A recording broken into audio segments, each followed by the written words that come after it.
What's up guys, it's Oyisa here and we're back for another video. So this video is to give you guys an idea of how I got my fourth vending machine while scaling my vending machine business and growing it.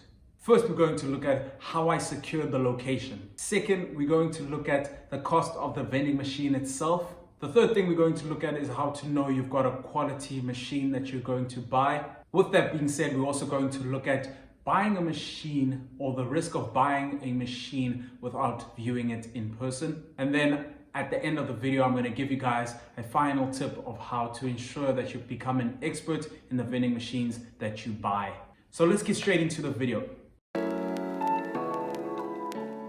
So how I secured this location is through my network of people that I know from the gym, because I gym quite regularly, actually a couple of times a week, and I see familiar faces and start connecting with those faces because most likely these people are like-minded people that run their own businesses on the side or as their full-time jobs. And through this, I met someone that knew this company that I managed to secure the location. It is a manufacturing plant with over 100 to 200 employees working at the location. So that's quite significant in terms of the amount of traffic in that location. And in my discussions with this person, I managed to get an email address actually, and managed to obviously approach them, send them an email. I send them an email saying, "Hi, my name is Oyisa and I wanted to know if you'd be interested in having a vending machine installed at your location or your premises." And then they got back to me. They wanted to have a whole breakdown and then a meeting of what I'm wanting to offer. So I ended up sending the business summary that I always send to potential locations, which describes what we do as a business. We're a startup, and what kind of machines that we offer and the products that we offer too. And then we had set up a meeting, and in that meeting they asked me how many I'm proposing to put in the location, and I said I'd be able to possibly put in 4.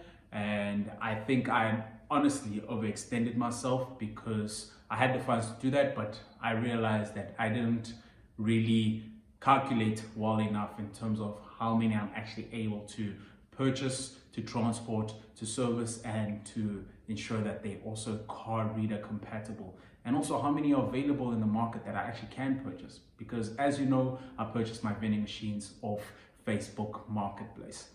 So I ended up offering 4, but managed to actually put in 4, and unfortunately I ended up buying some quality machines and others that weren't quality machines. But back to this story of securing the location. I secured the location. I set up an agreement of at least 12 months, and I don't pay them anything in terms of rent, in terms of electricity or things like that, and I don't charge them for having my location, my vending machine there for them to rent or anything. It is a mutual agreement in that I provide a service for the employees, especially in the night shift, in which they don't have to go out to the shops, and obviously shops are usually closed during the night shift, and I had to basically ensure that it's stocked every week and ensure that it's operational. So yeah, that's how I basically secured the location. Through the network that I knew, I had secured a location at a manufacturing plant. I had a meeting with them, sent them my business summary, and then they agreed to obviously have my vending machines at their location, which includes this 4th vending machine. I do not want to speak about all of them at the same time because all of them have different costs, all of them had different challenges that came with them. So this is why I'm specifically speaking about this 4th vending machine that I purchased for this location.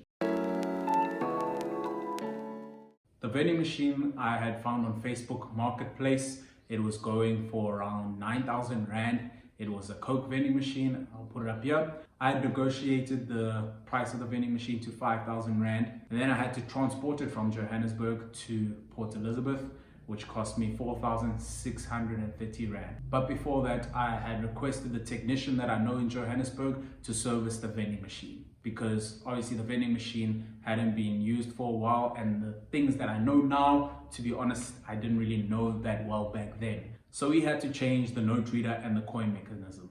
So I had to pay 750 Rand to swap the note readers, because the one on the machine only accepted the old South African notes and coins. The coin mechanism, it was an old type of coin mechanism that can't be reused in South Africa, so he had to change it out completely, and it wasn't a swap because he won't be reusing it to upgrade it, and that had cost me 4,000 Rand because basically I'm paying for a new coin mechanism and not doing a swap. And the full servicing of the machine, whatever else he needed to do to obviously change the coin mechanism, the note reader, the cleaning that needed to be done on the vending machine, that had cost me 756 Rand. So the cost of having the vending machine operational and put in the location was 15,136 Rand in total.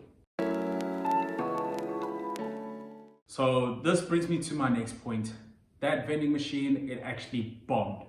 When the technician was servicing it and setting it up, it was working apparently, and I trust that technician because he's helped me a lot along the way to starting my journey up until now. So it was working when he got it, but then maybe through transportation and getting it to the location, a lot of issues had occurred, and when it got to the machine, it wasn't working.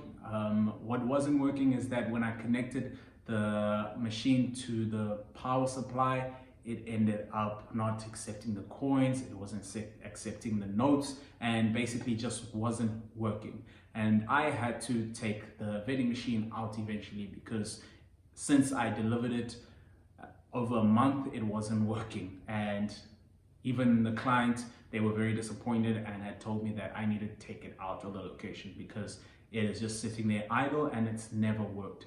I basically had to take it out. I initially had put an out of order sign, thinking I would keep working on it until it works, but a month went down and it wasn't working and I had to take it off location. So what I've done now, I've taken it to a friend's garage, and while it's there, I'm basically gonna plug it in and keep testing it out, seeing what the problem is, seeing how I can fix it, and hopefully get it up and running again, working with the technician that initially helped me to get it up and running. One thing I wanna make you guys take note of is that how to know the machine is actually a quality machine. You must ask the guys how long have they had the vending machine and how long has it not been operating. Ask them to take a full video of the vending machine. I did that too, but unfortunately, since I wasn't there to view it in person, this has caused me to get a machine that actually wasn't operational at all. The guy himself, maybe also when he was selling it, he was very negotiable, which is possibly a red flag in itself because he's possibly just getting rid of the machine. So first things first, go view the machine itself. And now that I think about it, I remember in buying the machine, I was under pressure to put the machine into the location as I had a deadline, and I also wasn't able to actually, or the technician wasn't actually able to view the machine on site before I paid because there was load shedding during that time. And a lot of these things, challenges that occurred during that period, being load shedding, being under pressure, working full-time job and all that, I ended up purchasing the machine. Other than that, all that money that built up to the whole 15,000 Rand is a lot of money that had gone into investing to that vending machine, and the machine is not making any return. So that's money lost at the moment until I actually get it operational again and put it in a location. So you need to ensure that you get a quality vending machine and ensure that you don't get someone that's actually just throwing the vending machine away that isn't working. I asked a lot of the questions that I do ask. Does it make things cold? It does make the drinks cold. I asked if it takes the coins, the notes, and he said it does take the coins, but one coin it doesn't take. And me thinking that would just be a change in the coin mechanism as a whole. And yeah, a lot of issues. I ended up testing it out and I've basically taken it out of the location because yeah, it's not operational and the client wanted it off the site. So how to know you've got a quality vending machine?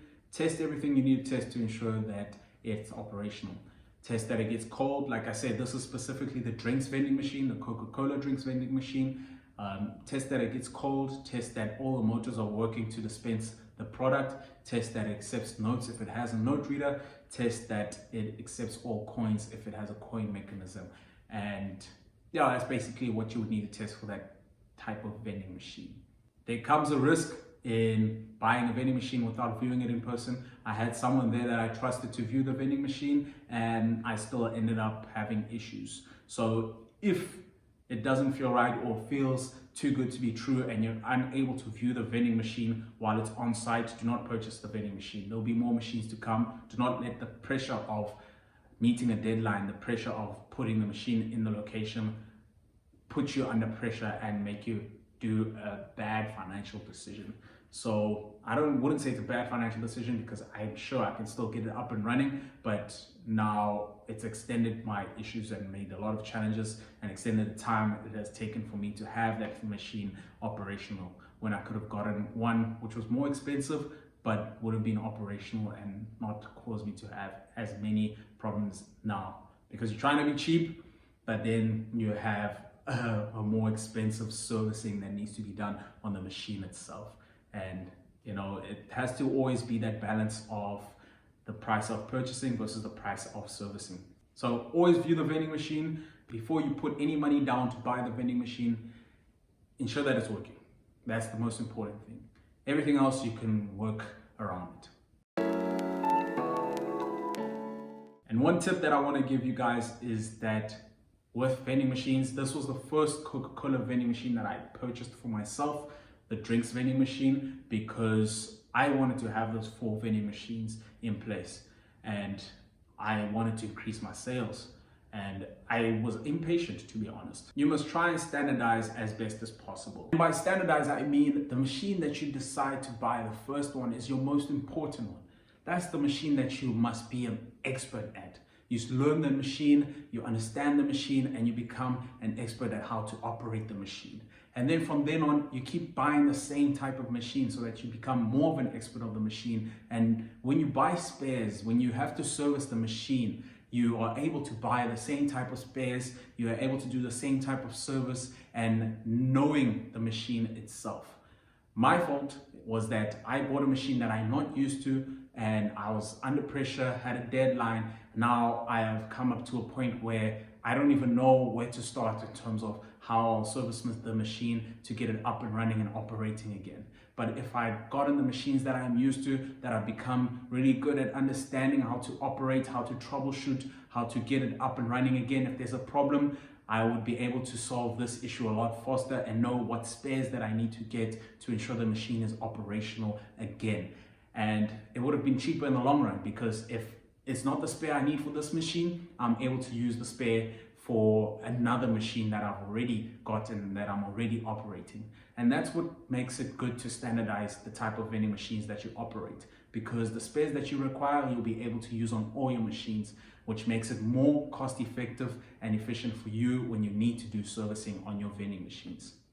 So yeah guys, I hope you enjoyed this video. Please like and subscribe and follow for more vending machine business information and tips. And also, if you want to start your own vending machine business, I have recently launched a free checklist for you guys to download. You can find it in the description below. And yeah, start your business, get in contact with me so that we can see how we can get you operational and get your own vending machine business started.